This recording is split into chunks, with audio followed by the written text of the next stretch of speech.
Let's look at a quadratic formula with some complex roots. That's a different kind of simplification.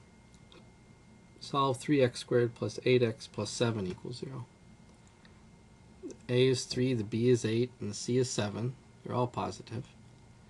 And I write the quadratic formula, and I insert the A, B, and C with parentheses just to organize myself to do every problem the same way, even though there are no signs that I need to protect from losing here.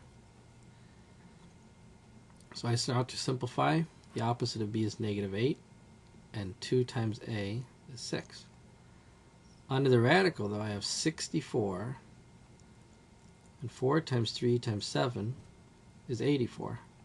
But this time it's 64 minus 84. Here's a first example with a negative number under the square root. Previously, we thought the negative number under the square root is forbidden.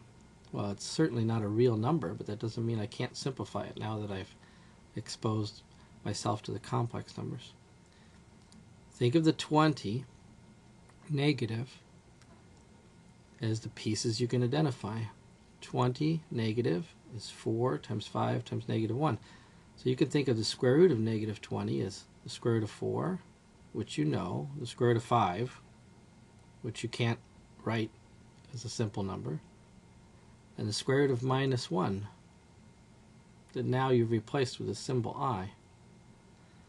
So the square root of negative 20 is 2 times the square root of 5 times I. So I have my complex number divided by 6.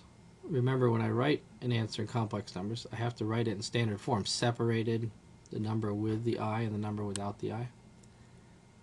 And I have to simplify when possible. So I write two fractions, negative 8 over 6 plus or minus 2 root 5 over 6 times I. And I can cancel 2 in both pieces, so this is negative 4/3 plus or minus square root of 5 over 3 times I. This is standard form. Number plus or minus a number times I.